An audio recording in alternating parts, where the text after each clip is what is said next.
Sir నమస్కారం sir.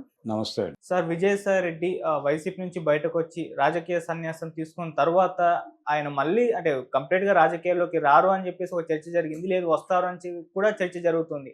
Sharmila గారిని కలిసారు. అప్పుడు కాంగ్రెస్‌లో జాయిన్ అయిపోతున్నారేమో అని అన్నారు. ఇప్పుడు కొత్తగా ఏంటంటే సార్ ఆయన బీజేపీలో చేరబోతున్నారు. అందుకే ఎక్కువగా బీజేపీ నేతలతో కలవడం గాని ఇటువంటివన్నీ కూడా చేస్తున్నారని చెప్పేసి ఈ జూన్‌లో జాయిన్ అయిపోతారు. రాజ్యసభ తను ఏదైతే రాజీనామా చేశారో ఆ సీట్ ఉప ఎన్నిక తర్వాతే చేరబోతున్నారంటూ కూడా వార్తలు వినిపిస్తున్నాయి సార్. మరి రాజకీయ సన్యాసం తీసుకున్న విజయసాయి రెడ్డి గారు నిజంగా బీజేపీలోకి చేరబోతున్నారా? బీజేపీలోనే ఎందుకు? మీరేం చెప్తారు సార్? అంటే బీజేపీలో తప్ప ఇంకెక్కడా చేరటానికి అవకాశం లేదు ఎవరైనా సరే. నదులన్నీ సముద్రంలో కలిసినట్టు ఈ దేశంలో ఉన్నటువంటి రాజకీయ నాయకులు, రాజకీయ పార్టీలు అన్నీ బీజేపీ తీర్థం తీసుకోక తప్పనటువంటి ఒక విచిత్రమైన పరిస్థితి కల్పించారు.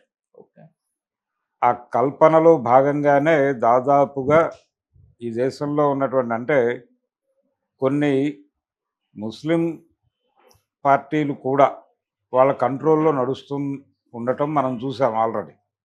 ఢిల్లీ ఎన్నికల్లో వాళ్ళ గెలుపుకి సహకరించినటువంటి మజ్లిస్ పార్టీ ఉదాహరణ.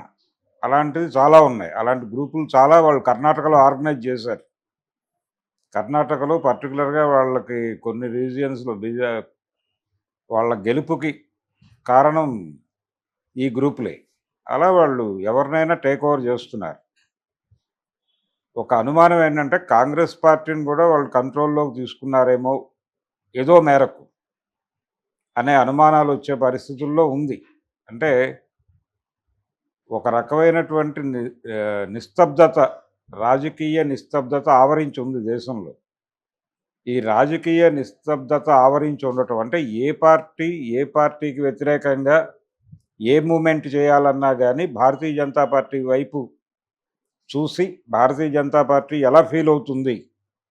అయితే భారతీయ జనతా పార్టీకి వ్యతిరేకంగా కాదు. ఇప్పుడు జగన్మోహన్ రెడ్డి గారు ఉన్నాడు ఏపీలో.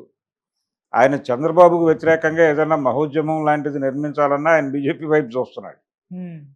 అట్నుంచి వాళ్ళు అంటే కదులుదామని ఆ పరిస్థితి నడుస్తోంది. అంత కంట్రోల్డ్గా ప్రతిపక్షాలని, అధికార పక్షాలని అన్నిటినీ వాళ్ళ కంట్రోల్లో పెట్టుకుని ఒక తోలుబొమ్మలాట నడిపించే పరిస్థితిలో వాళ్ళు తయారవుతున్నారు. దీనిలో భాగమే ఇప్పుడు విజయసాయి రెడ్డి రాజకీయాల్లో నుంచి వెళ్ళిపోయినా కానీ ఆ మధ్య ఏదో సినిమాలో చిరంజీవి గారి డైలాగ్, నేను రాజకీయాలు వదిలేశాను కానీ రాజకీయాలు నా చుట్టూ తిరుగుతూనే ఉన్నాయి.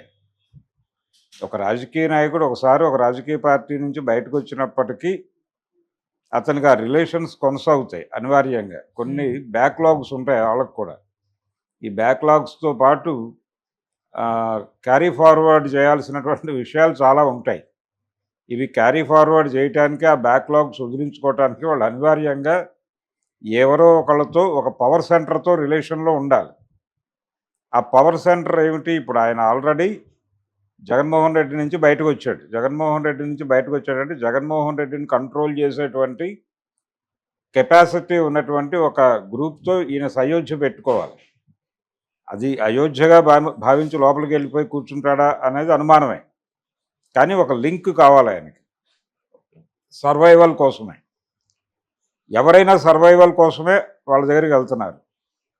అంటే ఉనికిని కాపాడుకోవడంతో పాటు కనీసం మనుగడ కొనసాగాలంటే అనివార్యంగా భారతీయ జనతా పార్టీ రైలు ఎక్కక తప్పని పరిస్థితి ఉంది దేశంలో.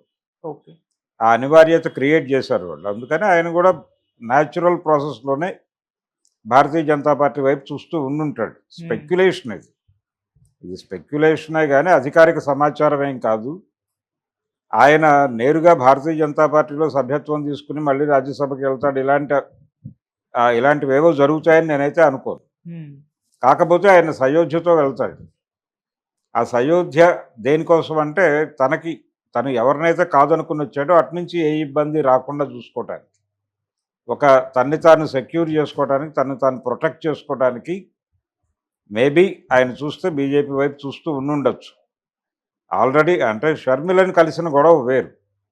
షర్మిలని ఆయన కాంగ్రెస్ పార్టీలో చేరతాడు అని, కాంగ్రెస్ పార్టీలో చేరటం అనేది ఆంధ్రప్రదేశ్ రాజకీయాల వరకు శుద్ధ దండగ పని. అక్కడ ఆల్రెడీ కొంతమంది ఉన్నారు, వాళ్ళు చాలు.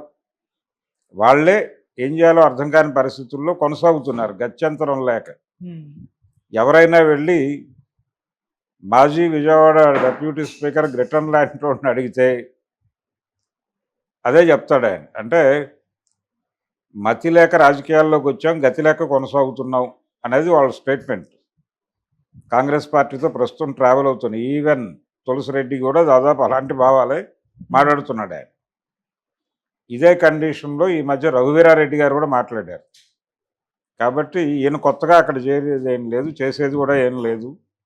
గత ఎన్నికల సందర్భంగా ఒక గ్లామర్ వచ్చింది, దానికి ఒక కళ వచ్చింది, చాలామంది అట్రాక్ట్ అయ్యారు, కొంత ఏదో మూమెంట్ కనిపించింది. కానీ ఆ మూమెంట్ని వాళ్ళంతట వాళ్ళే చంపేశారు. షర్మిల గారు స్వయంగా చంపింది. అంటే చాలామంది ఆస్పిరెంట్స్, చాలా దళిత్ కుర్రాళ్ళు, ఇలాంటి వాళ్ళు, మైనారిటీ పిల్లలు, వీళ్ళందరూ అంటే ఆల్టర్నేటివ్ రాజకీయాలను భుజానేసుకుని ముందుకెళ్లాలనుకున్న చాలా గ్రూపులు అక్కడ చేరి షర్మిల గారి వైఖరితో విసుగు చెంది వెనక్కి పారిపోయి వచ్చేసారు. అది కండిషన్. కొలనుకొండ శివాజీ గారు కూడా దీంతో అయ్యే వ్యవహారం కాదని చెప్పేసి ఆయన పనేదో ఆయన చేసుకుంటున్నాడు. ఆంధ్రరత్న భవన్తో మనకు సంబంధం లేదు అన్నట్టుగా. సో విజయసాయి రెడ్డి వెళ్ళి ఆయన పక్కన కూర్చోవాలి.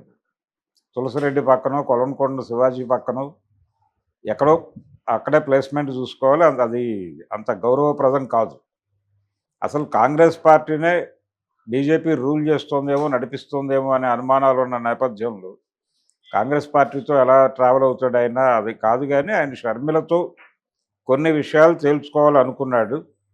ఆయన ఉమ్మడి ఆడిటర్ కూడా ఒకప్పుడు, అందుకని కొన్ని క్లారిఫికేషన్స్ ఇవ్వాలి అని అనుకుని ఉండొచ్చు. ఆయన అందరితోనూ మంచిగా ఉండాలి. ఇప్పుడు ఆయన జగన్మోహన్ రెడ్డితో ఉండగా షర్మిలని సీరియస్గా క్రిటిసైజ్ చేశాడు ఇక్కడ ప్రెస్ క్లబ్లోనే ప్రెస్ మీట్ పెట్టి. సో దానికి సంబంధించిన క్లారిఫికేషన్స్ ఇచ్చేసుకుంటే వారి మనసులో వీరి మీద వ్యతిరేకత లేకుండా చూసుకుంటే, ఒకవేళ జగన్మోహన్ రెడ్డిలో ఉన్నా కానీ బయట సానుకూల వాతావరణం ఉంటే బెటరు. అందుకని షర్మిలతో మాట్లాడాడు తప్ప రాజకీయాలు కాదు. వ్యాపార లావాదేవీలు, ఈయన వారికి పనిచేసినప్పుడు ఉన్నటువంటి వ్యవహారాలు, వీళ్ళ మధ్య కుదిరినటువంటి ఎంఓయు అమలు చేయడానికి ఉన్న టెక్నికల్ ప్రాబ్లమ్స్, దాని గురించి మాట్లాడి ఉంటాడు ఆయన. అంతవరకే. వీళ్ళ క్లైమ్స్ని ఆయన తోసిపుచ్చడంలో ఏదైనా రీజన్ ఉందా లేదా, లేదు కొనసాగదలుచుకుంటే ఎలా కొనసాగితే బెటరు, ఇలాంటివేవో చెప్పుంటాడు. చెప్పి నన్ను వదిలిపెట్టేయండి, మీరు ఈ డైరెక్షన్లో వెళ్ళండి, మీకు ఏదైనా పని అయితే కావచ్చు అని ఒక అడ్వైస్ కూడా చెప్పుంటాడు. ఎందుకంటే ఆయన చార్టర్డ్ అకౌంటెంట్గా చాలా కేసులు చూసుంటాడు కాబట్టి ఈ లావాదేవీలకు సంబంధించి. అలా అదొక గొడవ. అది పక్కన పెట్టేస్తే విజయసాయి రెడ్డి నేరుగా బీజేపీలో లేకపోతే తెలుగుదేశంలో చేరతాడని కూడా స్పెక్యులేషన్ ఉంది.